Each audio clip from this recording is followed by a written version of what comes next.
नमस्कार, न्यूज 18 मध्य प्रदेश छत्तीसगढ़ देख रहे हैं आप। सीधी लिए चलते हैं आपको जहां लाडली बहना महासम्मेलन का आयोजन हो रहा है।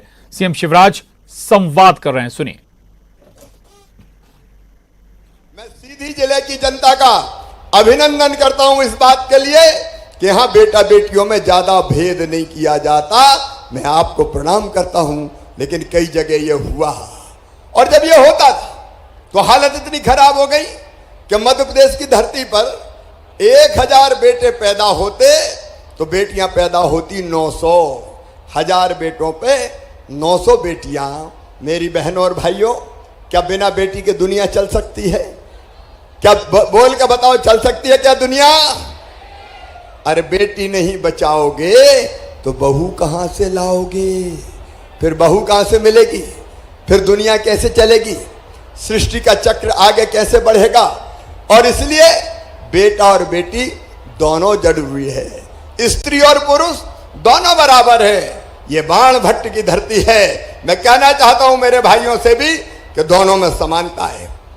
आज महिलाएं इसलिए नहीं है कि हर कोई उठाए और थप्पड़ मार दे या घर पे पीट दी जाए, इसके लिए नहीं है। उनका भी मान और सम्मान है। और जब मैं बचपन से ये देखता था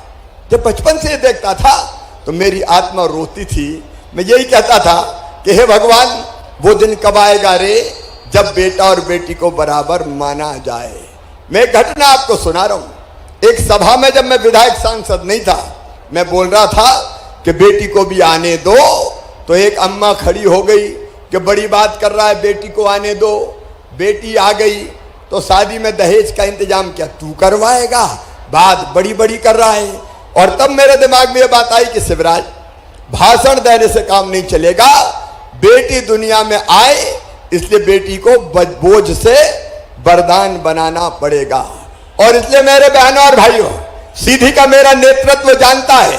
पहली बार जब मैं मुख्यमंत्री बना, भारतीय जनता पार्टी की सरकार बनी, तो हमने तय किया कि सभी गरीब बेटियों की शादी अब मामा करवाएगा, भारतीय जनता पार्टी की सरकार करवाएगी, ताकि शादी का बोझ गरीब जनता पे ना आए।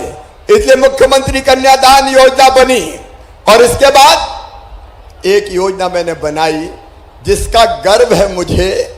मेरे मन में यह विचार था कि बेटी को अगर लखपति पैदा हो जाए दुनिया में तो दुनिया आने देगी। तो मुख्यमंत्री बनते ही मैंने कहा अपने अधिकारियों को बुला के कि एक ऐसी योजना बनाओ कि बेटी धरती पे लखपति पैदा हो मध्य प्रदेश की। उन्होंने कहा ये हो नहीं सकता साहब, ये कैसे हो सकता है? बेटी लखपति कैसे बन सकती है? अरे मैं इनका बेटी के पैदा होते ही उसके नाम से रुपया बैंक में जमा कर दे, 30,000 रुपया जमा कर दे बचपन में ही पैदा होते ही, तो बड़ी होते होते ब्याज सहित 1 लाख से ज्यादा मिल जाएंगे। और उसके बाद हमने बनाई लाडली लक्ष्मी योजना। 2 बेटियों तक बेटी अगर पैदा होती है तो वो लाडली लक्ष्मी होगी। आज 44,50,000 लाडली लक्ष्मी बेटियां मध्य प्रदेश की धरती पर हैं।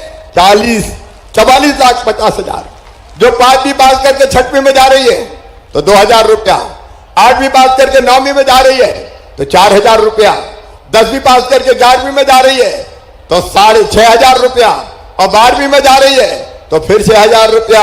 और सुन लो, मैं खोर में उपस्थित मेरे बहनों और भाइयों, लाडली लक्ष्मी बेटी अब कॉलेज में एडमिशन लेगी तो 12,500 रुपया उसके खाते में डालेंगे।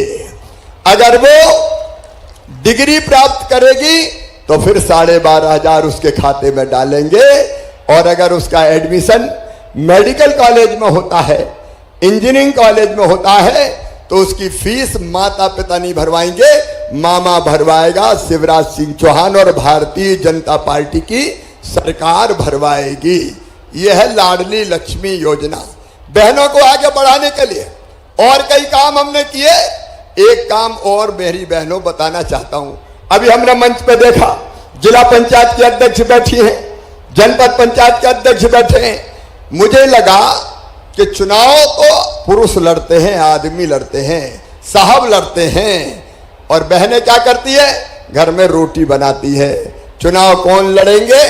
साहब लड़ेंगे।